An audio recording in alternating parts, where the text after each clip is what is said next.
On the day my husband passed away, I said nothing about the $28 million inheritance or about the skyscraper in New York City under my name. That same night, my daughter-in-law screamed, "Pack your bags. The old leech doesn't stay here." I said, "Okay." Then I decided to do something that I'm glad to have you here. Follow my story until the end and comment the city you're watching from so I can see how far my story has reached. I'm Alberta, and I'm 64 years old. On the day my husband Richard died, I thought the worst pain I could ever feel was losing the man I'd loved for 38 years. I was wrong. The worst pain came 12 hours later, when his own family showed me exactly what they thought I was worth. The funeral had been everything Richard would have wanted: dignified, respectful, filled with people whose lives he'd touched. I sat in the front pew wearing my navy dress, the one he always said brought out my eyes, holding my composure like a shield. Everyone kept whispering about what a devoted wife I'd been, how I'd cared for him through those final months of illness without a single complaint, if only they knew the half of it. Richard's son Marcus from his first marriage gave a beautiful eulogy. His daughter Sarah read a poem. Even his ex-wife Patricia managed to say something kind about the man who'd left her 20 years ago for me. I listened to it all, nodding when appropriate, accepting condolences with quiet grace. Everyone seemed to forget I wasn't just the second wife. I was the widow. The reception afterward was held at our house. Well, what everyone assumed was our house. I watched as family members I barely knew picked through the photo albums, as distant cousins calculated the value of our furniture with their eyes. Sarah's husband James kept asking pointed questions about Richard's business affairs, while Marcus's wife Jennifer made comments about how much the house must be worth. But it was Richard's daughter-in-law Cynthia who really caught my attention. She'd married our youngest, David, just 3 years ago, and from day one she'd made it clear she thought I was taking up space in this family. A gold digger who'd married Richard for his money, even though she had no idea what his money actually was or where it came from. All day, she'd been watching me with this calculating look in her eyes. When I'd excuse myself to check on the catering, she'd be whispering with Sarah in the corner. When I'd sit down for a moment to rest, the day had been exhausting, she'd give me these cold little smiles that made my skin crawl. The last guest left around 8:30. I was in the kitchen, loading the dishwasher with shaking hands, when I heard footsteps behind me. Heavy, deliberate footsteps that stopped right at the kitchen threshold. "Well, that's over with," Cynthia announced. I didn't turn around. I kept loading plates, focusing on the simple task to keep my grief from overwhelming me. "Thank you for helping organize everything," I said quietly. "Richard would have appreciated—" "Cut the act, Alberta." Her voice was sharp, cutting. I finally turned around. Cynthia stood there with her arms crossed, still wearing her black dress but having shed any pretense of mourning. Behind her, David shifted uncomfortably. Sarah and Marcus flanked them, creating what felt like a tribunal. "I'm sorry?" I managed. Cynthia stepped closer. "The grieving widow routine. You can drop it now. We need to talk about practical matters." My hands stilled on the dishwasher. What practical matters? This house, Richard's assets, the family business. She said each word like she was explaining something to a slow child. "David and I have discussed it with Marcus and Sarah. We think it's best if you start looking for your own place." The kitchen seemed to tilt around me. "My own place?" Sarah cleared her throat. "What Cynthia means is this house is quite large for one person, and frankly, the upkeep costs alone. Are you telling me to leave?" I interrupted, my voice barely above a whisper. Cynthia smiled. It wasn't a kind smile. "I'm telling you to be realistic. You're 64 years old, Alberta. Richard took care of you while he was alive, but now you need to think about downsizing, finding something more appropriate to your situation." "My situation?" "Well, you never worked, did you? Richard provided everything. This house, your lifestyle, your security. But that was Richard's money, Richard's success." She gestured around the kitchen like she was already redecorating it in her mind. "The family needs to make some hard decisions about his estate." I felt something cold settle in my chest. This is my home. I've lived here for 15 years. And it's been wonderful, I'm sure. Marcus said, finally speaking up. But Dad would want us to be practical. There are 4 of us kids, plus grandchildren to think about. College funds, retirement planning. Richard left a will, I said. Yes, and we'll honor whatever small provision he made for you, Cynthia said dismissively. But let's be honest about what this is. You were his second wife, not his business partner. You didn't build anything together. You were just there. The words hit me like physical blows. Just there. After 38 years of marriage, after caring for him through cancer, after building a life together, I was just there. I think you should pack your things tonight, Cynthia continued. David and I can stay here to help manage the transition. It'll be easier for everyone if we handle Richard's affairs directly. I looked at David, silently pleading with him to defend me, to remember that I'd been his stepmother since he was 12 years old, but he wouldn't meet my eyes. Where am I supposed to go? I asked. Cynthia shrugged. There are some lovely senior communities around here.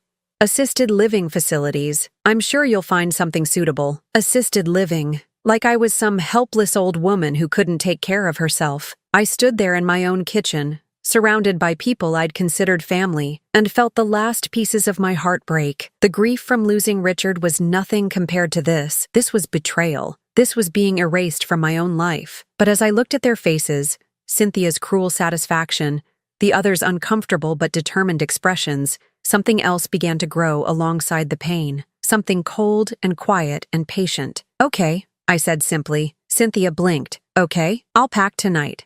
I'll be gone in the morning. The silence that followed was deafening. I think they'd expected me to fight, to beg, to make a scene that would justify their treatment of me. Instead, I turned back to the dishwasher and continued loading plates. Well, Cynthia said, clearly thrown off balance. Good.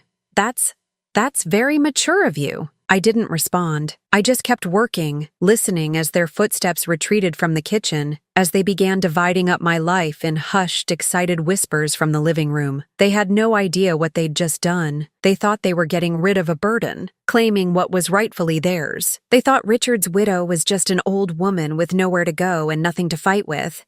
They were about to learn how wrong they were. As I closed the dishwasher and listened to it hum to life, I allowed myself the smallest smile. Tomorrow, my real life would begin, and theirs, well, theirs was about to get very, very complicated. I packed 2 suitcases that night, just 2. Everything else, the jewelry, the artwork, the designer clothes Cynthia was probably already mentally cataloging, I left behind. Let them think it was all they were getting. Let them believe the grieving widow was walking away with nothing but some old dresses and memories. The Hampton Inn on Route 1 became my temporary home. Not exactly the Ritz, but it had a business center, reliable Wi-Fi, and most importantly, it was anonymous. I checked in under my maiden name, Alberta Morrison, and paid cash for a week. The desk clerk barely looked at me. Just another senior citizen traveling alone, probably visiting grandchildren or attending a funeral. Perfect. Invisible was exactly what I needed to be right now. The first call I made was to Harold Steinberg. Harold had been Richard's attorney for 25 years, but more than that, he'd been mine for the past 15. Not that anyone in Richard's family knew that, of course. They assumed I was just the wife, that Harold handled only Richard's affairs. Alberta? Harold's voice was warm when he answered. I'm so sorry for your loss. Richard was a good man. Thank you, Harold. I need to see you. Tomorrow, if possible. Of course. 10 o'clock? Actually, could we meet somewhere other than your office? Somewhere private? There was a pause. Harold had known me long enough to read between the lines. The family's giving you trouble? Something like that. I'll come to you. Text me the address. Harold arrived the next morning carrying a leather briefcase and wearing the expression of a man who'd dealt with family greed more times than he cared to count. I'd ordered coffee and pastries from room service, a small luxury that would have raised eyebrows if anyone had been watching. But that's the beauty of being invisible. No one watches you when they think you don't matter. How bad is it? Harold asked, settling into the room's single armchair. I told him about the previous night, about Cynthia's demands, about being told to find appropriate housing, about how they'd dismissed me as someone who'd never contributed anything to Richard's success. Harold's jaw tightened as I spoke. Do they have any idea about your actual situation? None whatsoever. Richard and I decided years ago that it was better that way. Let them think he was the business mogul and I was just the pretty second wife. And you're sure you want to proceed as we discussed? I looked out the hotel window at the parking lot, at the ordinary cars filled with ordinary people living ordinary lives. Yesterday, they would have seen me as one of them, just another older woman, probably widowed, probably struggling. They had no idea that the woman in room 237 owned more property than most of them could imagine. I'm sure. How long will it take? Harold opened his briefcase and pulled out a thick folder. The preliminary transfers can be completed within 48 hours. The complete restructuring will take about 2 weeks, and there's no way they can contest it? Alberta, everything has been legally yours for over a decade.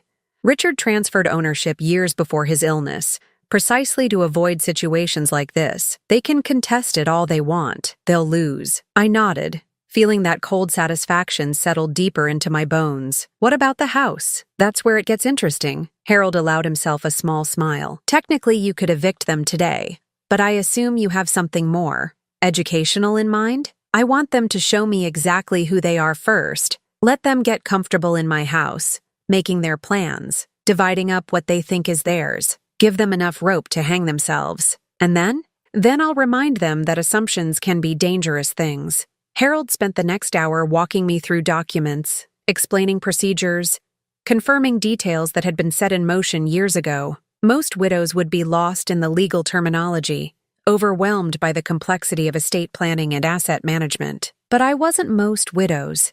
After Harold left, I drove to the house, my house. I parked across the street and watched through tinted windows as moving trucks arrived. Cynthia directed workers like she was orchestrating a military campaign, pointing at Richard's study, gesturing toward the bedrooms. She'd brought her own furniture, I realized. She wasn't just staying temporarily to handle affairs. She was moving in permanently. My phone buzzed. A text from David. Hope you found a nice place, Alberta. Cynthia's getting Dad's office organized. Found some business files we need to go through. I almost laughed out loud. Business files in Richard's study. If they only knew that Richard's real business files weren't in that house at all. They were in a safety deposit box downtown, along with property deeds, stock certificates, and documentation that would turn their world upside down. But let them look through his desk drawers and filing cabinets. Let them find his appointment books and client lists from the small consulting firm everyone thought was our only source of income. Let them calculate modest assets and plan modest inheritances. The truth would be so much more devastating when it came. I drove to downtown and spent the afternoon at First National, where I'd maintained accounts they knew nothing about. Margaret Chen, my personal banker, greeted me with professional sympathy. Mrs. Morrison, I was so sorry to hear about your husband's passing. How are you holding up? As well as can be expected. I need to make some account adjustments. Margaret nodded, probably assuming I needed to add Richard's name to survivor benefits or update beneficiary information. Instead, I handed her Harold's documentation. Her eyes widened as she read. Mrs. Morrison, these amounts. I had no idea you were working with such substantial assets. Privacy was important to my husband and me, but circumstances have changed. I can see that. When would you like these transfers to take effect? Immediately.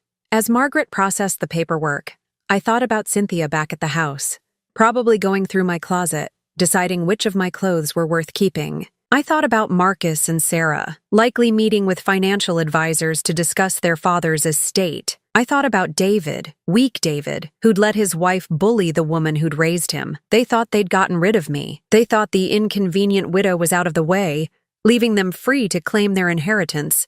They had no idea that they'd just picked a fight with someone who'd spent 38 years learning how to play the long game. My phone rang as I was signing the last of the transfer documents.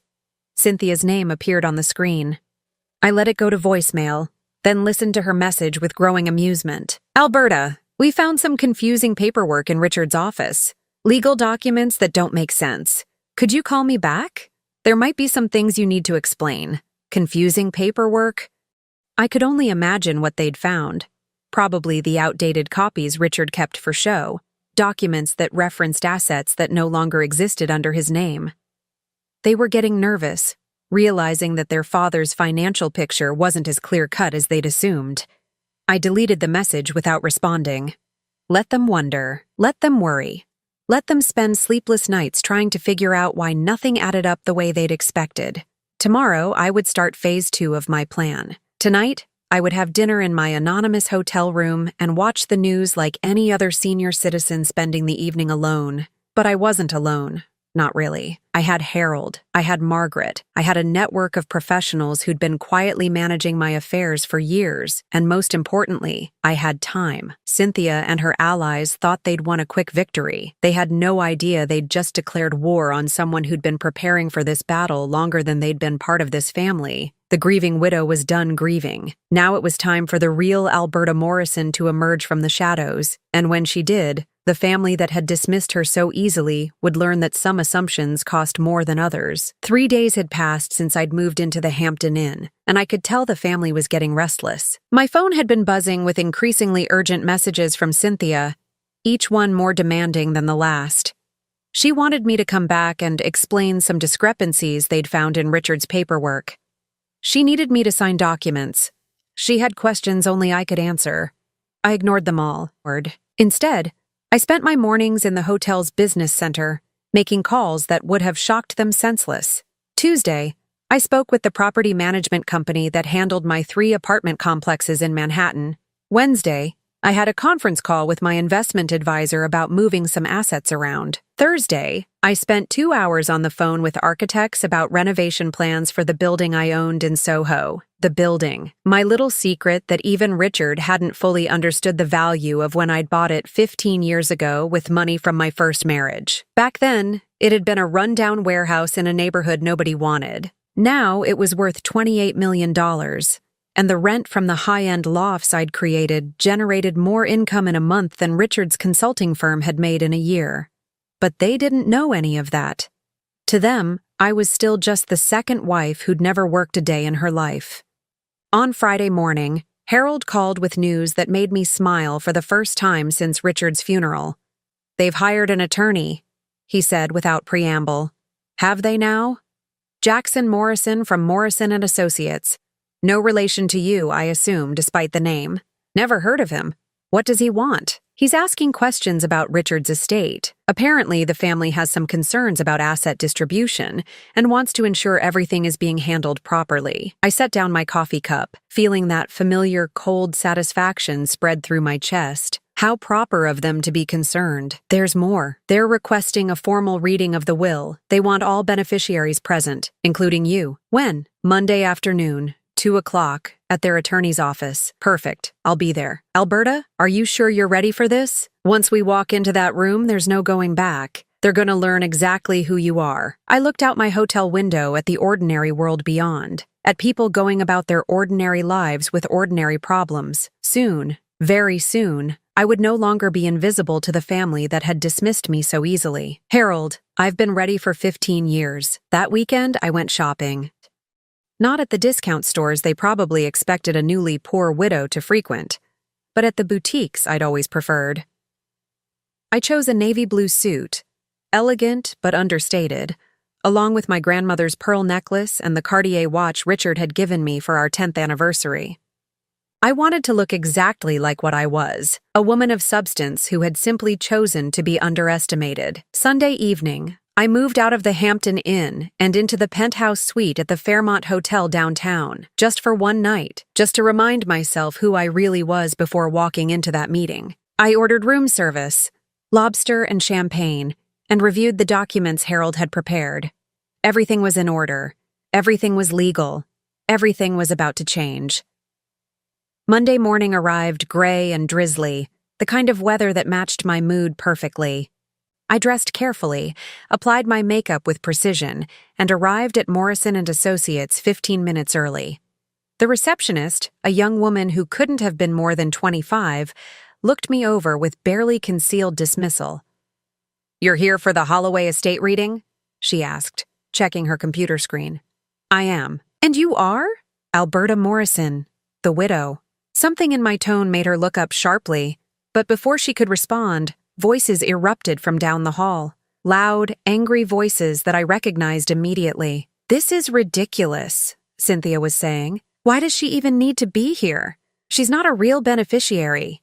The law requires all named parties to be present," came an unfamiliar male voice.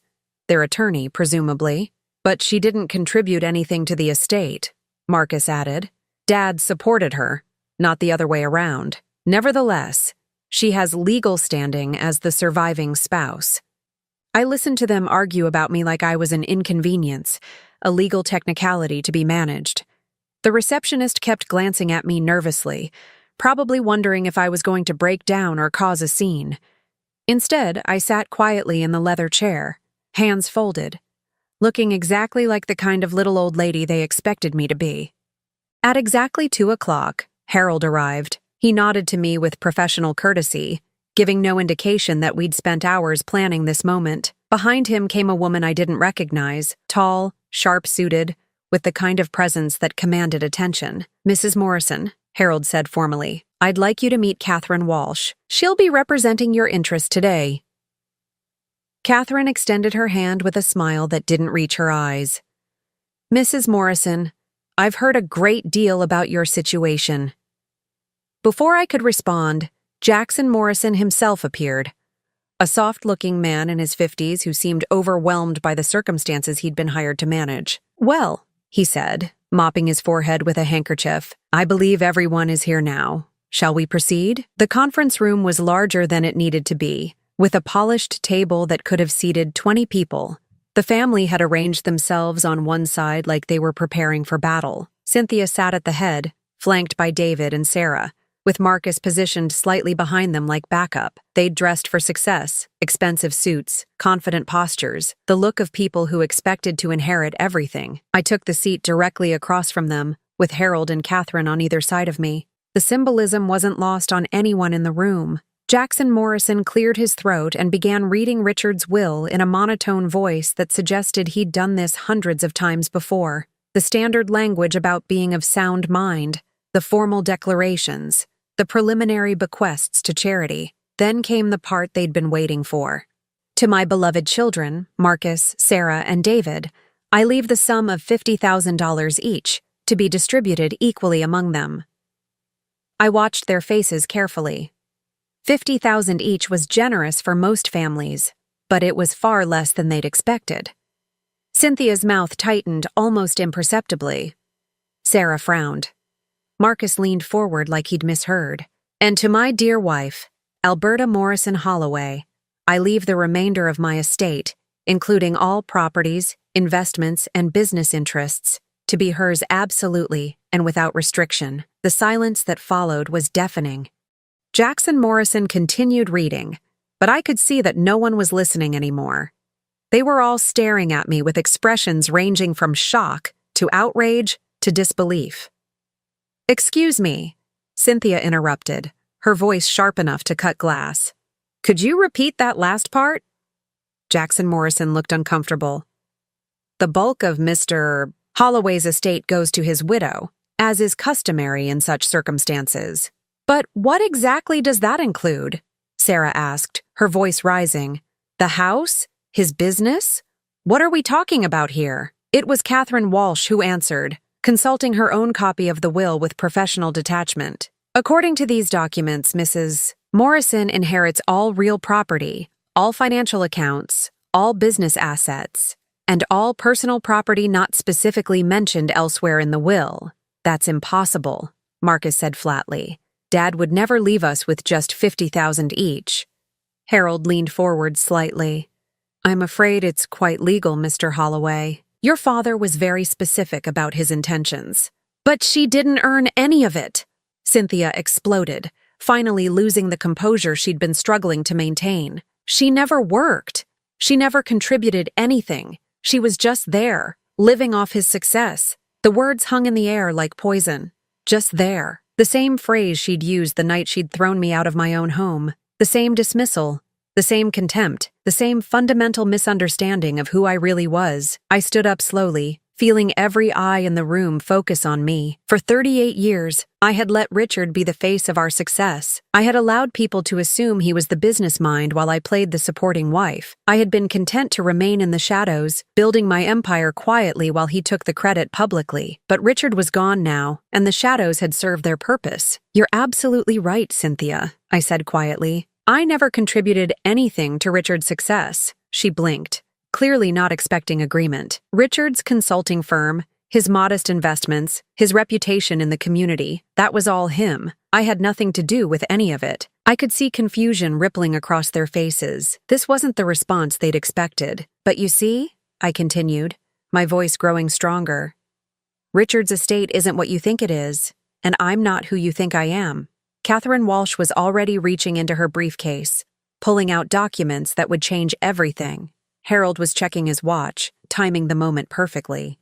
"What do you mean?" David asked, speaking for the first time since the reading began.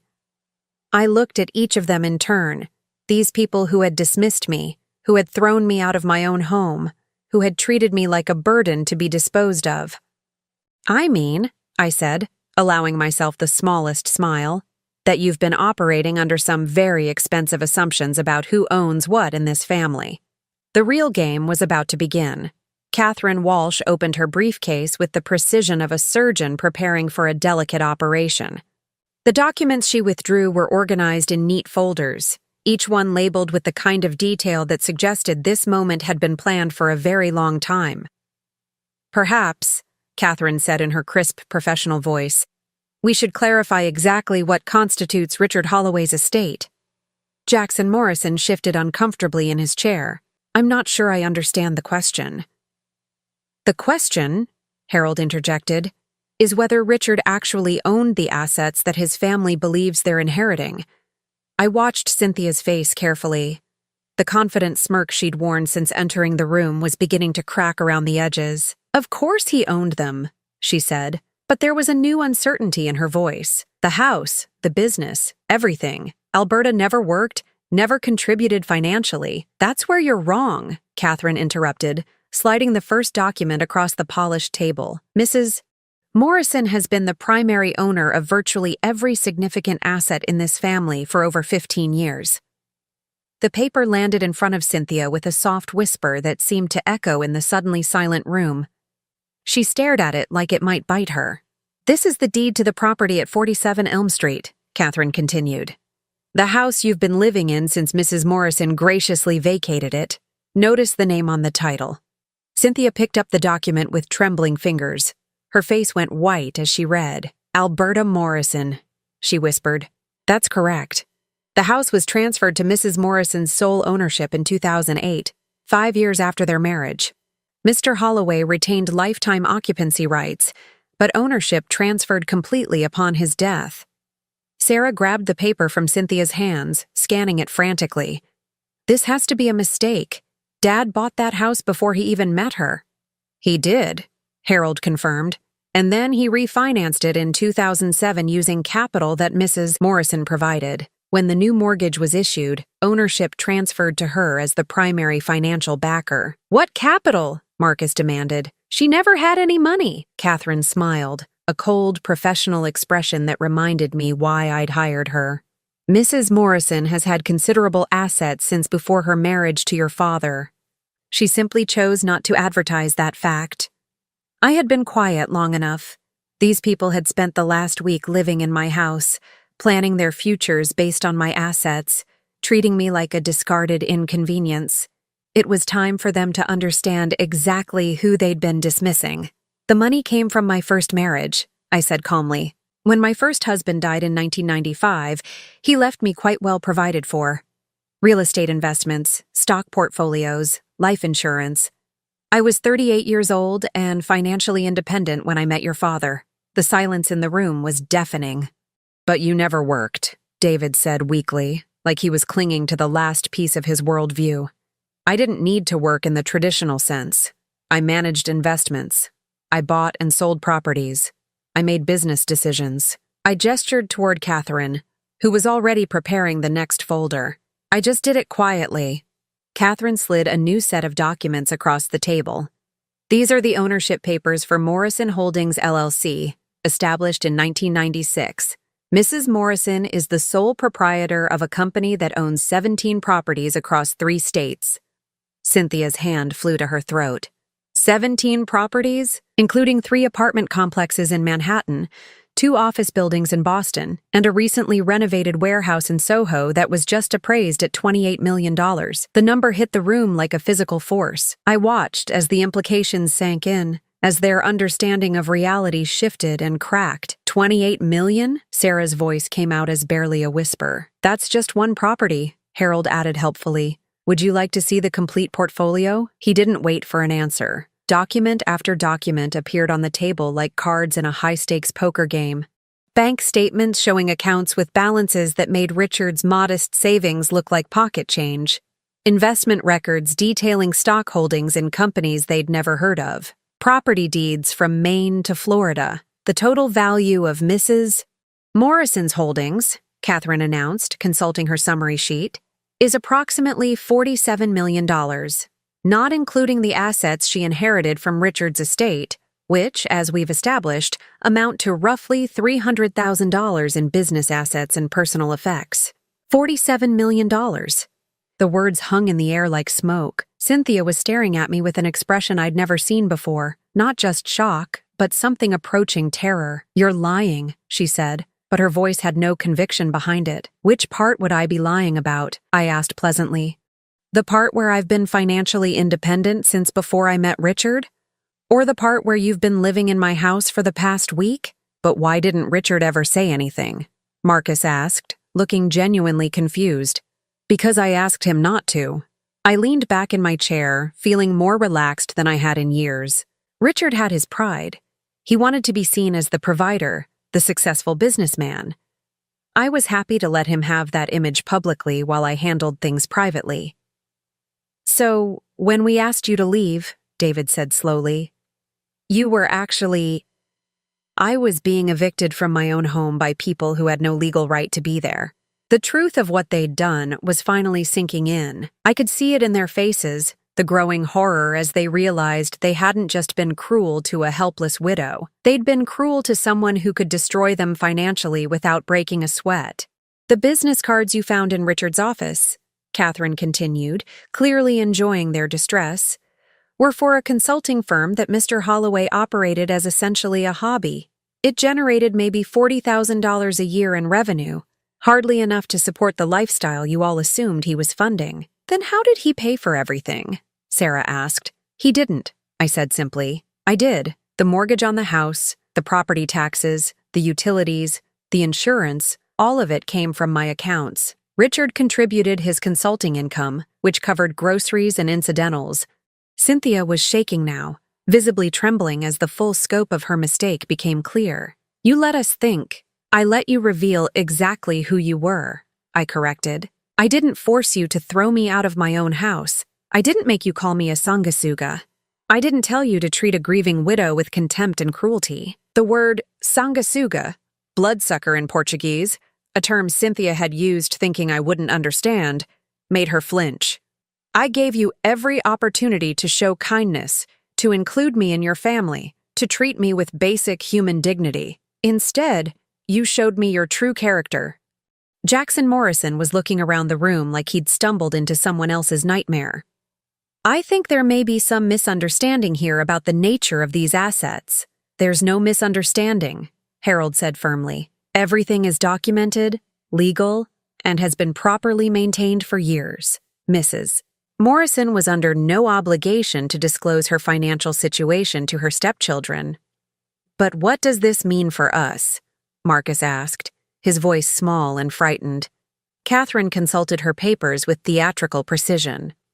Well, legally speaking, you each inherit exactly what your father left you, $50,000. As for your current living situation, she looked directly at Cynthia. You're currently residing in Mrs. Morrison's property without her permission. That would technically make you trespassers. The word trespassers hit like a slap. Cynthia's face cycled through several colors before settling on a sickly gray. You can't be serious, she whispered. I'm completely serious, I said, standing up slowly. You wanted me out of the way so you could claim what you thought was rightfully yours. You succeeded in getting me out of the way. Unfortunately for you, nothing was rightfully yours to begin with. I gathered my purse and looked at each of them one final time. These people who had treated me like garbage, who had dismissed my grief and my worth, who had tried to erase me from my own life. I'll give you 72 hours to remove your belongings from my house, I said quietly. After that, I'll have you legally evicted. As I walked toward the door, Cynthia's voice followed me, high and desperate. Alberta, please. We can work something out. We're family. I paused at the threshold, my hand on the door handle. Family, I repeated softly. You know, Cynthia, you're absolutely right. We are family. And you've just taught me exactly what that word means to you. I walked out of that conference room knowing that my old life was over. The invisible widow was gone forever. In her place stood someone they should have been much more careful about crossing. The real reckoning was just beginning. The 72 hours I'd given them turned into the most satisfying 3 days of my life. Not because I enjoyed their suffering, I'm not cruel by nature, but because for the first time in decades, I was watching people face the real consequences of their choices. The first call came 6 hours after the meeting. Cynthia, of course, her voice a mixture of desperation and barely contained rage. Alberta, we need to talk. This whole situation has gotten out of hand. I was in my penthouse suite at the Fairmont, enjoying a glass of wine and watching the sunset paint the city in shades of gold. Has it? I thought we talked quite thoroughly this afternoon. You know what I mean. The house, the money, all of it. There has to be some way to work this out reasonably. Reasonably. I let the word hang in the air. Like how you reasonably threw me out of my own home the night my husband died. Silence on the other end. Then, we were grieving too, Alberta. We weren't thinking clearly. You were thinking clearly enough to have me pack my bags and find somewhere else to live within hours of Richard's funeral. You were thinking clearly enough to start dividing up what you thought was your inheritance. But we're family. No, Cynthia. You made it very clear that I'm not family. You called me a sanguisuga, remember? A bloodsucker who never contributed anything. I could hear her sharp intake of breath. She hadn't expected me to understand the Portuguese insult. I didn't mean, you meant exactly what you said. The only thing you didn't mean was for me to be in a position to do anything about it. I ended the call and blocked her number. The next morning brought David to my hotel. The concierge called up to announce him, asking if I wanted to receive visitors. I almost said no, but curiosity got the better of me. David had always been the weakest of Richard's children, the one most easily led by stronger personalities. I wanted to see how he'd handle this situation when his wife couldn't speak for him. He sat across from me in the hotel's elegant lobby, wringing his hands like a schoolboy called to the principal's office. The man was 35 years old, but he looked like he might cry. Alberta, I'm so sorry about everything. Cynthia gets carried away sometimes, and I should have stopped her. Should have, could have, would have, I said calmly. But you didn't. I know, and I regret that. But you have to understand. We thought Dad had left us provided for. We thought the house, the business, everything would be ours to share. And when you thought that, your first instinct was to throw me out onto the street. David's face flushed. It wasn't like that. We just thought you'd be more comfortable somewhere smaller, more manageable. David. My voice was sharp enough to cut through his rambling. Stop lying. To me, and to yourself. You wanted me gone so you could have everything without having to consider my needs or feelings. He stared at his hands, unable to meet my eyes. Cynthia said terrible things. Yes, but you stood there and let her. You could have defended me. You could have reminded her that I'd been your stepmother for over 20 years, that I'd raised you from the time you were 12 years old. Instead, you watched her humiliate a grieving woman and said nothing. I'm saying something now, he whispered. Now that you know I don't need your charity, now that you realize I'm not the helpless widow you can discard, your apology isn't about remorse, David. It's about fear. He looked up then, and I saw that I was right. His eyes were filled with terror. What are you going to do to us? The question hung between us like a blade. What was I going to do? I had the power to destroy them financially, to make their lives as difficult as they'd tried to make mine. I owned properties they could never afford, had connections they couldn't imagine. I could make them suffer in ways they couldn't even comprehend. But looking at David, weak, frightened David who'd never had an original thought in his adult life, I realized something. I didn't want to destroy them. I wanted something much more valuable than revenge. I wanted them to learn. I'm going to do exactly what I said I would do. You have until tomorrow evening to remove your belongings from my house. After that, I'm changing the locks. And then?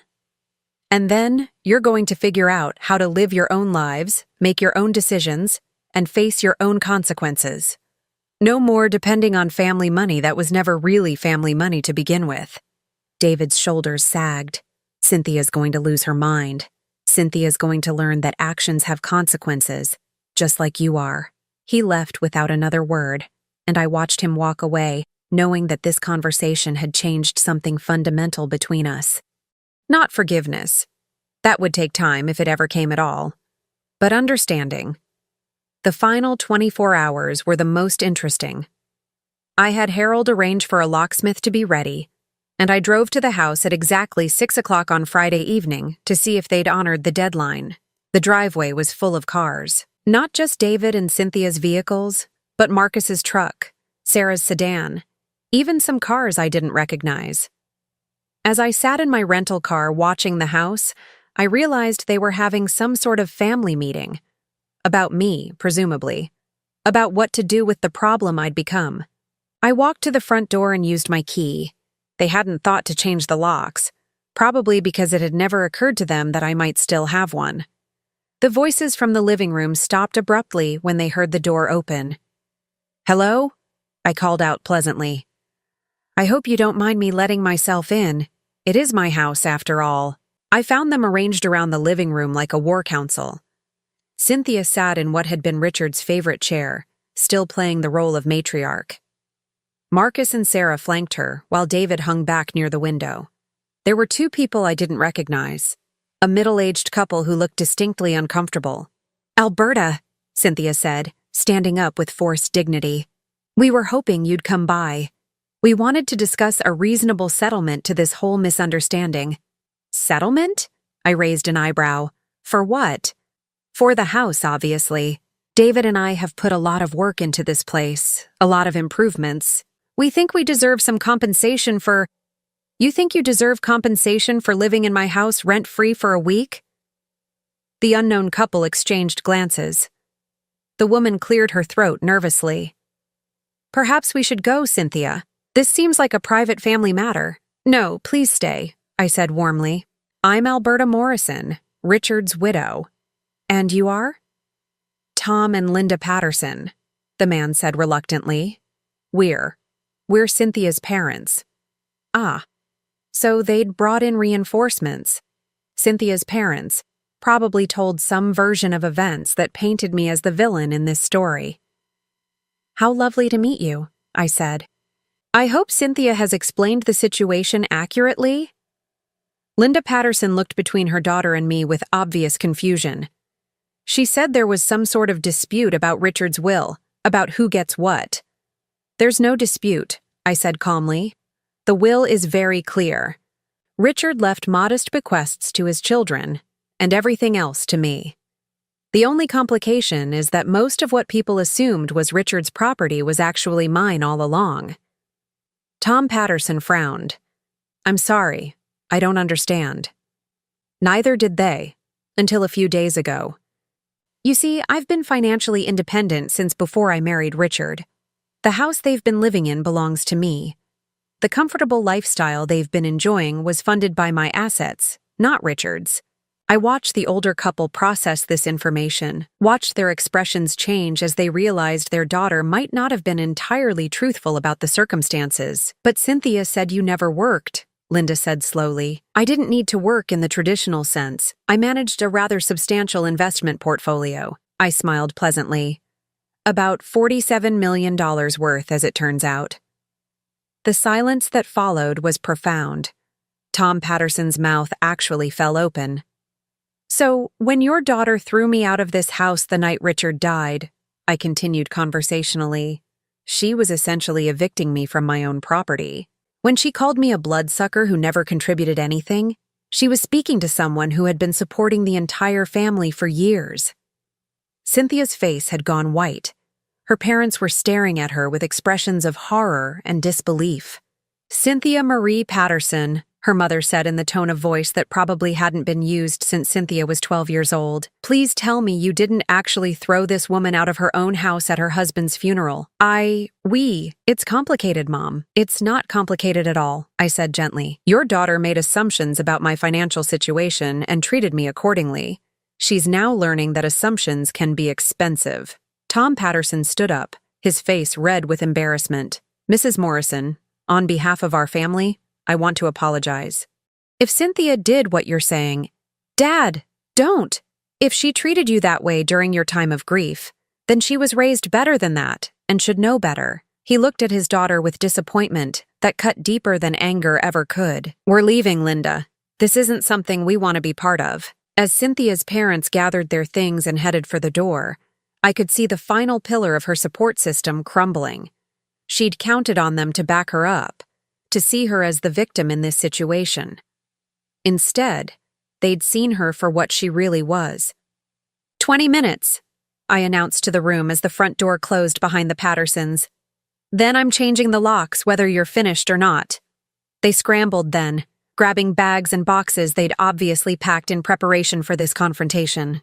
Sarah and Marcus avoided eye contact as they carried their belongings to their cars. David moved like a man in a trance, but Cynthia stood in the center of the living room, staring at me with something approaching hatred. "This isn't over," she said quietly. "Yes," I replied, equally quiet. "It is." She left without another word, and I watched from the window as the cars pulled out of my driveway one by one. When the last taillight disappeared around the corner, I called Harold. "It's done," I told him. "They're gone. How do you feel?" I considered the question as I walked through my house, really looked at it for the first time since Richard's death. It felt different now, lighter somehow, like a weight had been lifted from the very walls. "I feel free," I said finally. And for the first time in a week, that was absolutely true. 6 months after that final confrontation, I was sitting in my garden watching the sunrise paint my roses pink and gold when the phone rang. I almost didn't answer. These days, I was much more selective about who I allowed into my peaceful mornings. But the number looked familiar, and curiosity won out over caution. "Mrs. Morrison? This is Dr. Elizabeth Chen at Mercy General Hospital. I have a patient here asking for you." My blood ran cold. "Who?" "David Holloway. He's listed you as his emergency contact." Emergency contact. After everything that had happened, after the way his family had treated me, David had still listed me as the person to call in a crisis. Despite myself, I felt a familiar pang of maternal concern. "What happened?" "Car accident. He's stable, but he's asking for you specifically. Said to tell you it's important." 20 minutes later, I was walking through the sterile corridors of Mercy General, my heels clicking against the polished floor. I'd changed out of my gardening clothes into something more appropriate, a simple blue dress that Richard had always liked, paired with the pearl earrings he'd given me for our anniversary. I found David in a private room, his left leg in a cast and his arm in a sling, but otherwise looking remarkably well for someone who'd apparently wrapped his car around a tree. "Alberta." His voice was soft, relieved. "You came." "Of course I came. You're hurt." He tried to sit up straighter and winced. The nurse said they couldn't reach Cynthia. Her phone's been disconnected. I wasn't surprised. In the month since they'd been forced out of my house, I'd heard through the small-town gossip network that David and Cynthia's marriage had imploded spectacularly. Apparently, learning that your financial security was built on lies and assumptions had put considerable strain on their relationship. "Where is she now?" I asked, settling into the uncomfortable plastic chair beside his bed. "Gone. She left 3 months ago. Took what was left of our savings and moved back in with her parents." David stared at the ceiling, his voice hollow. "She said she married me for the lifestyle, not for me, when the lifestyle disappeared." "I'm sorry, David. Are you?" He turned to look at me, and I was startled by the clarity in his eyes. "Even after everything we did to you?" I considered the question seriously. Was I sorry? 6 months ago, I would have said that Cynthia leaving was exactly what David deserved. But looking at him now, broken, alone, finally forced to confront the consequences of his choices, I found that I was genuinely sad for him. Yes, I said simply, I'm sorry you're going through this.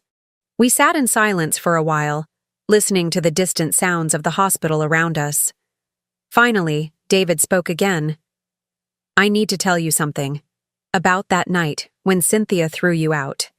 David, you don't have to. Yes, I do. His voice was stronger now, more determined than I'd heard it in years. I knew it was wrong. Even as it was happening, I knew it was cruel and unfair. But I was so angry about the will, so disappointed that Dad had left us so little, that I let Cynthia convince me you were the problem. He paused, struggling with words that had obviously been weighing on him for months. You raised me, Alberta. From the time I was 12 years old, you were more of a mother to me than my biological mother ever was. You came to my soccer games, helped me with homework, stayed up with me when I was sick. And the night Dad died, when I should have been protecting you and comforting you, I let my wife call you names and throw you out onto the street. Tears were sliding down his cheeks now, and I felt my own throat tighten with emotion. I've been living with that guilt for 6 months, and I needed you to know that I remember who you really are. Not the rich woman with all the power, though God knows I understand that now too, but the woman who bandaged my scraped knees and taught me how to drive, and never once made me feel like I was less important than her biological children. I reached over and took his uninjured hand in mine. Oh, David, I don't expect you to forgive me, he continued. I just needed you to know that I see now what I threw away, not the money or the inheritance or any of that. I threw away the one person in my life who loved me unconditionally. The tears I'd been holding back finally spilled over. You didn't throw me away, honey. You made a mistake. A terrible, hurtful mistake, but not an unforgivable one. He squeezed my hand weakly. How can you say that? After what we did? Because I understand something now that I didn't 6 months ago. That night when Cynthia threw me out, I thought my world was ending. I thought I was losing my family, my home, everything that mattered. But what I was really losing was an illusion. David frowned, not understanding. I thought I was part of a loving family where everyone cared about each other. But the truth was, I was part of a system where my value was based on what I could provide, not who I was. That night forced me to see the difference. I adjusted my grip on his hand, choosing my words carefully. You and your siblings and Cynthia, you didn't know me at all. You knew the role I played, the function I served, but you never bothered to find out who I really was underneath. And because you didn't know me, you couldn't really love me. You loved what I did for you. David was quiet for a long moment, absorbing this. And now you're seeing me for the first time as a complete person. Someone with her own history, her own strength, her own worth that exists independently of what I can do for others. I smiled at him through my tears. And I'm seeing you clearly too, David, not as Richard's son or Cynthia's husband, but as the young man I helped raise who's finally learning to take responsibility for his choices. So, where does that leave us? It was a fair question, one I'd been asking myself since the doctor's call that morning. Where did it leave us? I had every right to walk away from this family permanently. I had every justification for letting them live with the consequences of their cruelty without interference from me. But sitting in that hospital room, holding the hand of the boy I'd helped raise, I realized that revenge and justice weren't the same thing. Justice had been served. They'd learned the truth about their assumptions and faced the natural consequences. Revenge would be withholding forgiveness from someone who was genuinely trying to make amends. It leaves us here, I said finally. Starting over, if you want to. Building a relationship based on who we actually are instead of who we thought we were supposed to be. David's eyes filled with fresh tears. You'd be willing to do that? After everything? I'd be willing to try. But it would be different this time, David. I'm not going to be the invisible woman who makes everything work behind the scenes. I'm not going to pretend to be less than I am to make other people comfortable. I wouldn't want you to. And I'm not going to rescue you from the consequences of your choices. If you want a relationship with me, you have to build it yourself, maintain it yourself, and value it for what it is, not for what it might get you. David nodded solemnly. I understand. Do you? Because this isn't about money or inheritance or anything material. This is about two adults choosing to care about each other despite a very painful history. I know, and I want that, Alberta. I want to know you, the real you, not the version I created in my head. I studied his face, looking for any sign that this was manipulation or desperation talking. But what I saw was something I'd never seen from David before. Genuine remorse and a determination to do better. Then we'll try, I said, slowly, carefully, with clear boundaries and honest communication. Relief washed over his features. Thank you. Don't thank me yet. This is going to be hard work, David. Unlearning 30 years of bad habits and assumptions isn't easy. I'm ready for hard work. These past 6 months have taught me I'm stronger than I thought I was. I squeezed his hand one more time, then stood up to leave. I'm going to go talk to your doctor about your discharge plans. Do you have somewhere to go when you get out of here? I've been staying in a studio apartment downtown. It's not much, but it's mine. Good. Independence suits you. As I walked toward the door, David's voice stopped me. Alberta, what about Marcus and Sarah? Do you think... I turned back to him. That's up to them, honey. My door is open, but they have to choose to walk through it. Just like you did. And Cynthia? I considered this. Cynthia, who had initiated the cruelty that started this whole mess. Cynthia, who had shown no remorse, no recognition of wrongdoing, only anger at being caught in her assumptions. Cynthia burned that bridge herself, I said quietly. Some actions have consequences that can't be undone. She chose to reveal her character, and now she has to live with what she revealed. David nodded, understanding the distinction. I left him there in his hospital bed, looking more peaceful than I'd seen him since he was a child. The walk back to my car felt different somehow. Lighter, like I was carrying less weight than when I'd walked in. That evening, I sat in my garden again as the sun set behind my roses. My phone had rung twice. Marcus and Sarah, probably having heard about David's accident through the family network. I'd let both calls go to voicemail, but I'd listen to the messages, tentative voices, awkward apologies, requests to talk, the first signs that the family I'd thought I'd lost forever might be reconsidering their assumptions. I'd call them back tomorrow, maybe, or maybe I'd wait and see if they called again. Either way, I was no longer in a hurry. I had time, resources, and for the first time in decades, complete control over my own life. The invisible woman was gone forever, replaced by someone who knew exactly who she was and what she was worth. Someone who could choose forgiveness or distance, engagement or solitude, based on what felt right, rather than what was expected. And that, I reflected as I watched the stars emerge in the darkening sky, was worth more than $47 million. Though the $47 million didn't hurt. Now I'm curious about you who listened to my story. What would you do if you were in my place? Have you ever been through something similar? Comment below, and meanwhile, I'm leaving on the final screen 2 other stories that are channel favorites, and they will definitely surprise you. Thank you for watching until here.